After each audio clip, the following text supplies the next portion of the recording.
The Tom Woods Show, episode 748. Prepare to set fire to the index card of allowable opinion. Your daily dose of liberty education starts here. The Tom Woods Show. Folks, if you enjoy the smackdowns of the bad guys here on the show, then you will really enjoy my book, Real Dissent, which I think is some of the best stuff I've ever done. It's a fat book, and it's only 4 smackers on Kindle. Plus, you can get the audiobook version for free with me reading it. Check out the details at realdissent.com. Hello, everybody. Tom Woods here. You know, I haven't done this in an awful long time, but I do occasionally release a so-called bonus episode, an episode in addition to the regular 5 episodes a week, when it's an episode that strays a little bit from the normal subject matter of the show. So I've had episodes on everything ranging from progressive rock to the Catholic Church and the politics of the church, all the way to online entrepreneurship and no doubt other topics. And I do want to revisit progressive rock. That's coming up again soon. The only issue is I have to listen to some stuff to get up to speed in order to keep up with Brad Berzer when he comes back on to talk about that. So that's my fault. I will eventually get to that. And I do have some business folks I'm going to be sprinkling into bonus episodes from time to time. So this one could easily have been a bonus episode. But look, I'm going to the Mises Institute event in Cambridge, Massachusetts this weekend. And then a week after that, I'm going on the Contra Cruise for a week. So it's a miracle I'm able to do 5 episodes at all. So this one, thanks to my crazy schedule, gets upgraded to a regular, standard Monday through Friday Tom Woods Show episode. And our guest today is James Newcomb. And not too long ago, I talked to a conscientious objector who is a member of my Supporting Listeners program. So I get to know some of these folks through supportinglisteners.com because we have a private Facebook group. And it turns out James is also a conscientious objector, but that's not the primary reason I'm having him on, although I think that's an interesting bit of information about him that you will find interesting as well. But also I'm interested in what he's been up to since leaving the military. This is a consistent, regular show listener, James is, and he is trying his hand at making a living online. He's trying his hand at becoming an entrepreneur while being a musician. So in fact, he is planning. He has a blog called Musicpreneur, and he's planning a podcast, Musicpreneur. Very interesting, how to help independent musicians figure out how to make a go of this in this world of the internet. He's also the founder and director of a podcast called Trumpet Dynamics, and I'll be linking to both of these things at tomwoods.com/748. So I thought this might be an interesting discussion because, after all, we all believe in entrepreneurship, those of us who listen to this show. And frankly, I personally think that given that there is the possibility of, there's always a possibility with the Fed around, of recession and bad economic news, what could be bad about trying to build up an outside income stream, or 2 or 3 or 4 of them? Like, what could be bad about that? We would all want to do that. So let's give it a try. James, welcome to the show. Hey, thanks, Tom. It's a pleasure to be here. I've been interested in what you've been doing for quite a while, and I listened to the interview you did with the guy who's known as The Real Brian on the Podcaster's Paradise podcast, which I've also been on, and I love him as an interviewer. I mean, he's genuinely enthusiastic about what each guest is doing. He's thrilled to hear about what James Newcomb is up to, as am I, and not only because you're a listener of this show and a supporting listener at that, but just because I love stories like this, and I love to see how people carve out their niches and make a go of things. You're a musician, and so that's where you've gone. And by the way, before we even get started, since I'm not a musician, but I have strong opinions on music, anytime a musician validates my musical opinions, it makes me feel smart. So I'm glad that you've appreciated some of my, not all listeners appreciate them, but you've appreciated some of my musical recommendations over the years. So I'm grateful for that. Yeah, that's too bad that people can't see the great. You know, if Igor Stravinsky or like Mozart or Bach were alive today, I think that people like that would be in the prog rock scene. There you go. There you go. That's, you know what I mean? That's all I'm trying to say here. Yeah. All right. Okay. I want to talk about what you do. Now, you've changed up what you've been doing over the years, but it's got the same basic trajectory. You are a musician, and you're primarily a trumpet player. That's correct. And you have, as of the moment, you have 2 podcasts that you're doing. And the idea of these is to spread musical education, but also to earn a living. And a lot of people say that can't be done, and it's a scam to say you can earn money online. And these are basically people who haven't bothered to try, but they just know it can't be done. So Right. I'm interested in particular. You have tell us about the trumpet podcast. This is a highly specialized, very niche area, but therefore James Newcomb can become the guy in it. Right. Well, my podcasting career started, I guess I got interested in it about 2 years ago when John Lee Dumas came on your show. And at that time, your show was the only podcast that I really listened to. I wasn't really interested in anything else, business or economics otherwise. But Tom Woods was the guy for me. And John came on and he was explaining how much he was earning with his podcasting business, and I thought, man, you know how much he earns. It's significant. I would be happy with the tiniest slice of that. And I thought, the fact that he is making that kind of money means that there's money to be made. And I might not make what he's making. I mean, I might not get to that level, but the fact that he is making it happen shows that it can be done. And so I joined Podcasters Paradise, like you did. Shortly after that, my first podcast was called Outside the Music Box, and that went okay. But the problem with Outside the Music Box was, one, I was still active duty in the Army, and so I had a very limited amount of time that I could dedicate to it. Two, I was stationed in Korea at the time, and so 90% of my guests were in the U.S., so there was a constant battle with scheduling. I literally did interviews at 4 o'clock in the morning just to accommodate guests, and 10 o'clock at night, and it was just a big headache.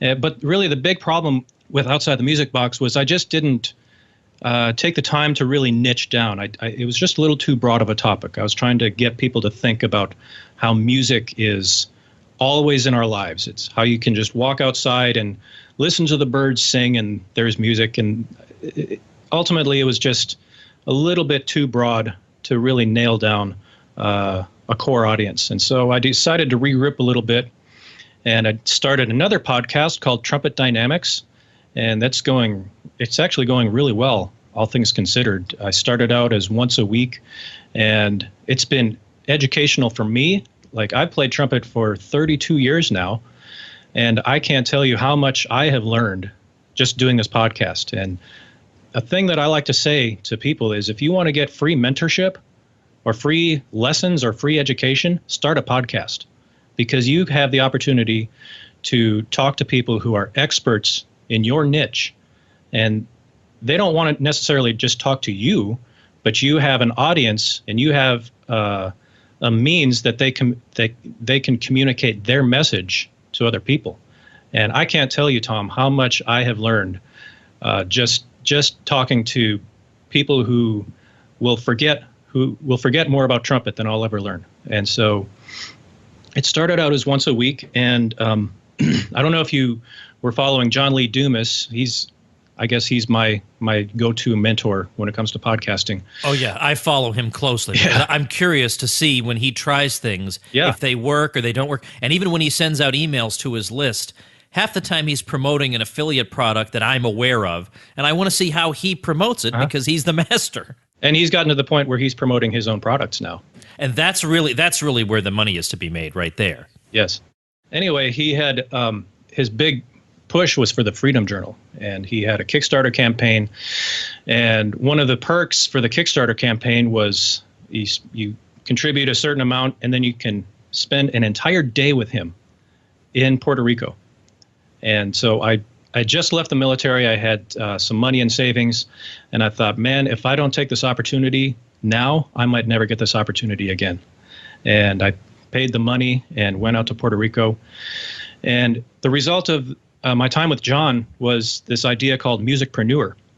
And you said that it's a second podcast. It's actually not quite launched yet. It's going to launch on January 1st of 2017. Oh, okay. I got it. Okay. So it's a blog right now, and I'm and I write in the blog every day. But the actual podcast won't start until January 1st. Okay, but we'll be directing some traffic over to that blog so that you can exploit some of it for when the podcast starts. Okay. Mm-hmm. And I also have a free gift if anyone's interested. I'll mention later. But of course you do. You were trained by John. Of course you have a free gift. What else would you have? And I also have a specialized page just on my website just for your listeners. Oh, okay, good. This was time well spent. I knew that you had somehow been mentored by him, but I didn't know exactly. I didn't know you actually went to Puerto Rico, where he relocated from San Diego a couple of years ago. Yes, down there, and I suppose it was for tax reasons. But he earned so much money, I just can't imagine that would matter. I'd rather live in San Diego, but that's my own preference. Well, I'm not going to speak on John's behalf, but he was paying a significant amount of taxes, and it went down from his tax burden went down from in the neighborhood of 51% to about 4%. Okay, well, now suddenly I want to move to Puerto Rico. Me too. So, all right, so you got there and you told him. I mean, I want to know about how this session went, because he's got. Sure.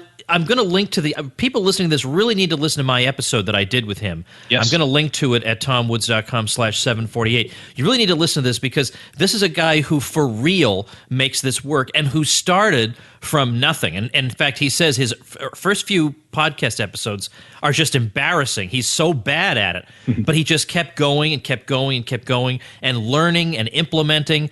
And man, he is now the go-to master. I mean, this is a guy who's earning, just so people understand, he's earning 6 figures a month from his podcast. So he really does know what he's talking about. All right, so tell me what it was like to spend a day with this guy. Well, he has a certain persona that is that he like an on-camera persona, and it's very energetic. Really, just go, go, go, go, go. That's his sort of on-camera persona. In real life, he's very.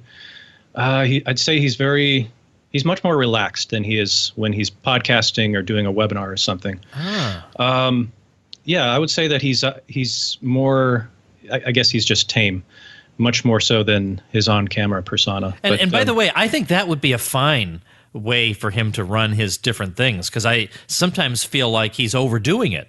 I mean, I know he's full of energy and he's a smart and happy guy, but I sometimes I think I'd rather just see the real him. But anyway, go ahead. Well, I mean, he's making the bucks, so no, exactly. Everything I say, there's a huge asterisk next to it. All right, so I went into the session, very green as an entrepreneur. Like I said, I just left the military last December, and really made a full, just decided I'm going to make a go as an entrepreneur with podcasting starting earlier this year. So I'm very green, very new. And John knows that. He knows he's not going to expect me to be the next him right out the gate. I just told him, and the funny thing is, I had just left a big trumpet conference in Anaheim, California, and I flew from LA to Puerto Rico and spent the time with him. And the big thing that I noticed with this trumpet conference was they didn't have any focus on entrepreneurship. They had a bunch of instruction. They had recitals, which are great. Me being a trumpet player, I loved it, but they didn't have any focused, dedicated instruction on entrepreneurship. So that was the big pain point that I saw that's a way that I can add value to this trumpet niche is entrepreneurship, because this is what I do and this is what I'm learning. I'm mastering it. Every day I get just a little bit better. And that's what I told him. John, I said, John, this is where I feel that I can add value, not just to the trumpet world, but to musicians in general who want to make a go of they want to monetize their musical abilities. This is where I can add value. This is where I can perfect my own skill set and really make a go of it. So the decision was made by me with his coaching and his guidance to make a 3-day-a-week podcast, and that's what Musicpreneur is going to be starting in January. It's going to be 3 days a week. The first episode of the week will be a full-length interview, like an in-depth interview with a musician who has made it happen, who's making it happen. The second episode will be a little more, like I call it a Technique Tuesday or something like that, and focus on one specific element of entrepreneurship that musicians can implement in their business. And then the third episode will be me going solo 15, 20 minutes or so and just kind of wrapping things up. And so after that day with John, I made the decision I'm going to take this trumpet podcast. I have this audience that I can sort of tinker with. I can experiment with things. And first thing I did was make it a 3-day-a-week podcast. And so now I'm going to hit episode 100 in, I think it's December 14th, which, that's an achievement, I guess. But I guess the result of my time with John was that is the trajectory that I'm going to take my business with podcasting. And once I launch the Musicpreneur podcast, once it's totally in motion, then remains to be seen what's going to happen with the trumpet podcast. I'm experimenting with ideas as to how to make sort of an open source community, kind of like a Craigslist type of site for trumpet players, or I'm just kind of tinkering with some ideas with that. Well, how many trumpet podcasts are there? Right now, there are 3 that I know of, one of which was started as a result of listening to my podcast. So like I was advertising the free podcast course that John does. And so he listened to that and he started his own podcast. So, but there's 3 that put out content regularly that I know of. Okay, so that's not that many, but at the same time, the trumpet community is not the biggest community in the world. So when you started your podcast, so that's 3. One of them was started because of you. So there's a third one. Was that one already there when you got started? Yeah, that one's been around for about 2 years. Okay, so in other words, there are whole areas. They don't have to be gigantic, because really all you need is a dedicated group of listeners who love what you're doing. That really is. It's not numbers so much. Numbers are nice, but it's finding these people who have something in common and who really like what you're doing that matters. If something like trumpet, which is something everybody's heard of, can be so wide open that you can be one of the only people doing it, it seems like maybe there's more virgin territory in the podcasting world than I thought. Well, credibility is currency. Like I'm not going to make a whole lot of money with podcasting about trumpet. I realize that. And you ask any trumpet player, they'll say, yeah, there's not a whole lot of money playing trumpet. And the same is true with having a trumpet podcast. And I realize that. But there is a lot of credibility that I've gained. Like I left the military last December. And in the trumpet community, I was a total no-name. No one knew me. I mean, I had a couple of friends, but as far as being any type of authority figure, no way. Just a short time later, 9 months later, I have this podcast and people know my name and people think of me as something of an authority figure. And that the longer I do it, the more it'll grow. But there's a lot to be said for being an authority in one particular niche. And then once you get good at that, then maybe you can expand and focus on something else like I'm doing with the Musicpreneur. I had not thought of that, but that is really smart. And plus, you enjoy doing the trumpet podcast. You get to talk to all kinds of people you wouldn't normally have the opportunity to talk to. And meanwhile, as you say, you're establishing yourself as somebody who knows what he's talking about and as somebody other people have heard of. Of course, yeah, he's got that podcast that everybody listens to. He's got basically 100 episodes. That's an interesting angle on things. Oh, yeah, and let me add that guess who's going to teach a class on entrepreneurship at that trumpet conference next May? Yeah, see, how about that? Yours truly. How about that? Now, that would not have happened otherwise, presumably. Absolutely. That is great. Where do they hold a trumpet conference? This one is going to be in Pennsylvania, Hershey Park. All right, good. Okay, so that's great. All right, so meanwhile, though, presumably you have some kind of a day job while you're putting all these moving pieces together. One would assume so, but this is what I've done since I left the Army last December. Oh, wow, good for you. All right, that is good. So you are really throwing yourself into it. So a combination of that, and my wife is a Pampered Chef consultant. And so I can't say that I'm like rolling in money with my podcasting efforts, but I can say that I'm much further along the lines of monetization than I was when I started 9 months ago. And my wife she's making it happen. We just relocated to North Carolina from Minnesota. And so, man, it's just a season of change for both of us. But, I'm getting my name out there as a musician here in the local area, trying to get some students, trying to get some gigs. And, it's a little precarious right now, but we'll be fine. Here I am, I'm in Florida, and I'm temporarily experimenting with I have a temporary home office while my with the new place I'm going to be recording is being built, actually. And so whoever does the shrub trimming or the lawn mowing and all that, they've decided to do that right now. So, I mean, you would think that by episode 748, you wouldn't have extraneous noises. I'm not sure that's audible, but there's nothing I can do about it. I'm sorry. It's just that I'm in between recording places. Not much I can do about it. It sounded like a trumpet player warming up.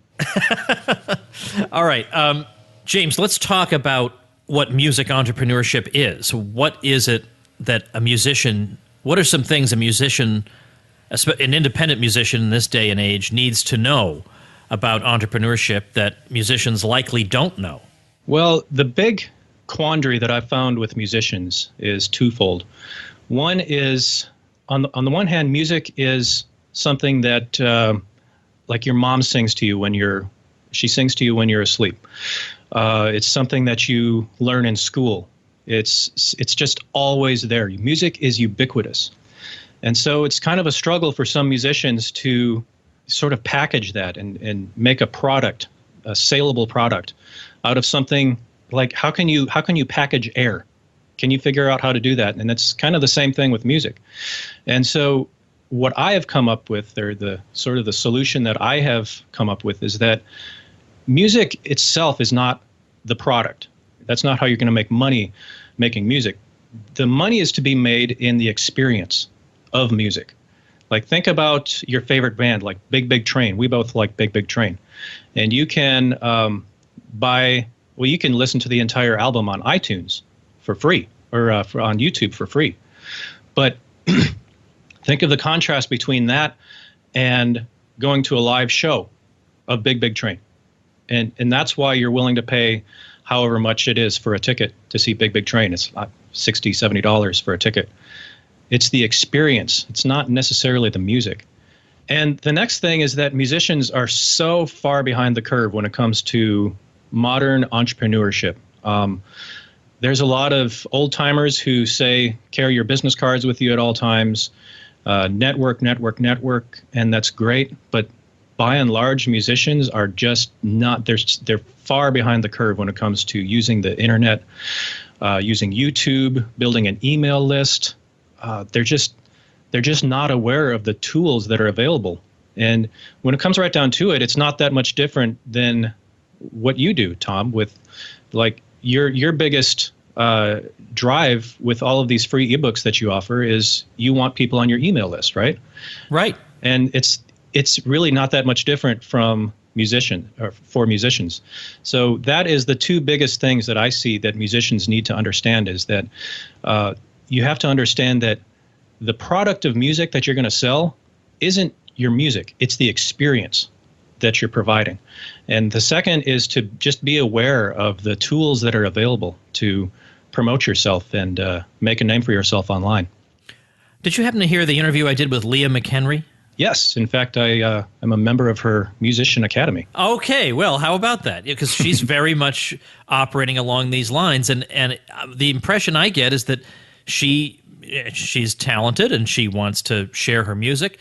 And I think she navigated and figured it all out herself. She saw how other people were doing it, and she realized you have to build an email list. And I remember I don't remember how long ago it was, I did a webinar with Lead Pages, which is the company I use for my landing pages. So realdescent.com, I created that in like 5 minutes with Lead Pages, and BernieIsWrong.com. It's these basic landing pages. That's all you need. You want it to be basic. You don't want a lot of bells and whistles. You want them to just put their email address in, get your free giveaway, and get on your list. Well, anyway, I did this webinar a while ago where I invited some of my listeners. I said, I'm going to have Tim Page of Lead Pages come on and show you basically how you use landing pages to create an email list, because you're going to need this if you're in business, or if you're aspiring to be in business. This is going to be a skill you're going to be glad you have. And I actually had some people complaining about this. I don't want to know that. Well, okay, then don't go, right? What's the big deal, right? Why would you think I'd be? Well, anyway, now it turns out next month or November, I'm going to be doing an affiliate contest for Liberty Classroom, and whoever I give 50% commissions for people who sell Liberty Classroom through their link, and I'm giving away cash prizes for the 2nd through 10th place finishers in the contest, on top of the 50% commissions. Everybody gets that, but then cash prize. And then I'm giving away a new car for the number 1 prize. Now, people who built email lists and let's say who have libertarian websites and who built email lists are going to be in a much, much stronger position to win that stuff. So, see, if you listen to Woods, you're going to go places, all right? But trust me, I know what you guys need, all right? I'm just here to give it to you. Well, you're the merchant, and your website is your store. Like, imagine, like, go into Walmart and see, and just look around. Just observe Walmart. They have down to a science as to where everything is placed, and a website it's just like your first impression. Like, people walk into your store for the first time. What is their impression? That's just your website, and that online entrepreneurs need to think that way. And it's funny, just like arranging the items in Walmart, which, as you say, is not random at all. No, it's very scientific. Likewise, even things like the color scheme, the precise wording, things on your landing pages can affect the opt-in rate to a non-trivial extent. And you want every opt-in you can get. So if you really get deep into it, you start experimenting and doing split testing. And so half your audience sees one version of the page, half sees the other. You look at the results and say, okay, this is the one I should go with. In fact, there was even a time when I was going to send out an email and I had 2 juicy subject lines. I couldn't tell which one to use.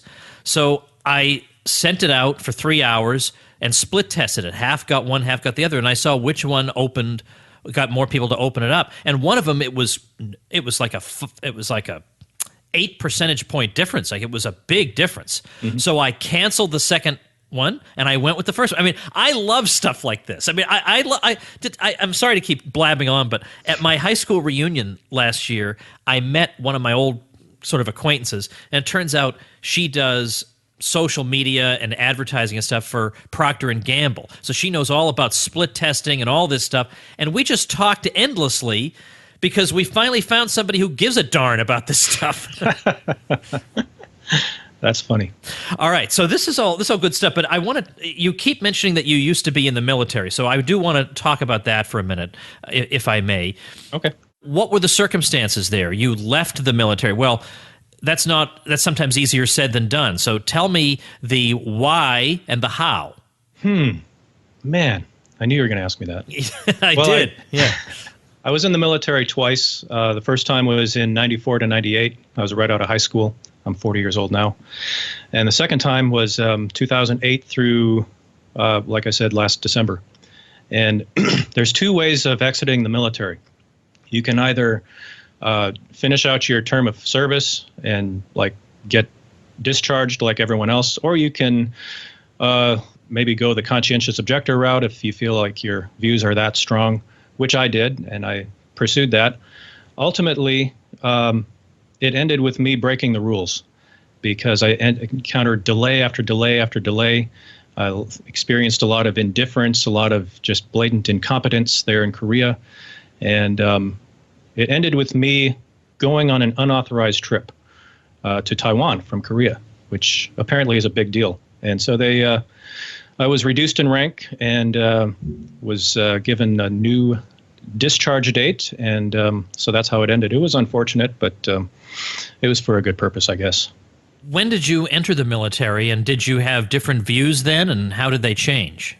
They were similar, but not as concrete. Like for a year, I worked for the John Birch Society, so that gives you an idea of my politics. That was in 2005. I worked for the Birch Society. And in 2008, I went back into the military with some reservations, but not to the point where it's like, I can't wear this uniform. I can't play my instrument. I'm not willing to do this. I'm contributing to immorality. Over time, just being more educated, educating myself, being exposed to sites like Lew Rockwell, Mises Institute, that's when my views became a little more concrete, a little more crystallized.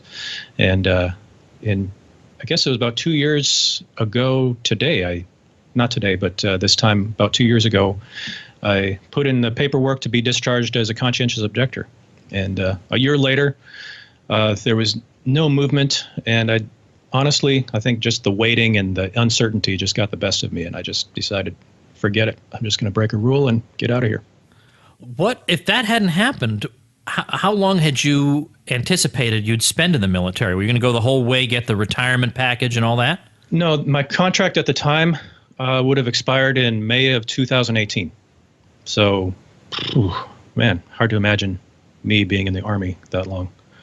But what can I do? How about, I'm going to ask you a personal question. How did family members take this decision?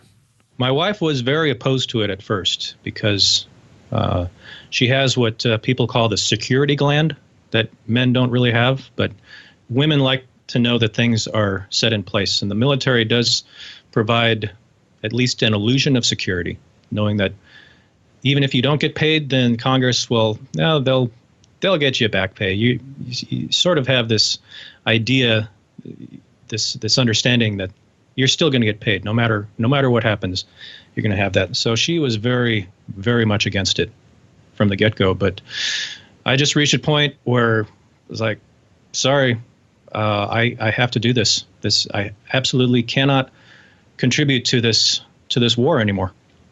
And even with something that's a non-combat role like playing an instrument, I'm still sort of rallying the troops, rallying the public with my music. And it just got to a point where it was absolutely incongruent with my own views and my own conscience. Wow, that's hard. That really is hard. And I totally understand the security point, because of course it's not like that wasn't weighing on your mind to some extent. Oh, of course it was. Of course that's a major factor. Mm-hmm. But at the same time, what could you do in that situation? Man, that's hard. And that was not an easy decision you made. So all the more, I hope your efforts right now, I mean, I'd really like to talk to you again in the future with Sure. Musicpreneur are really going to pay off. Now, people want to visit Musicpreneur, how do they do that?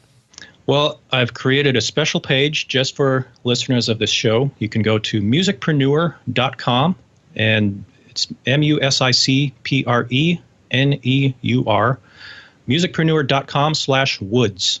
And I've got... what else? Okay. Everything is /woods. I've got a special message and just tailor-made for your audience. Oh, that is going to be great. Well, I'll link to that special page at tomwoods.com/748 if people don't remember it.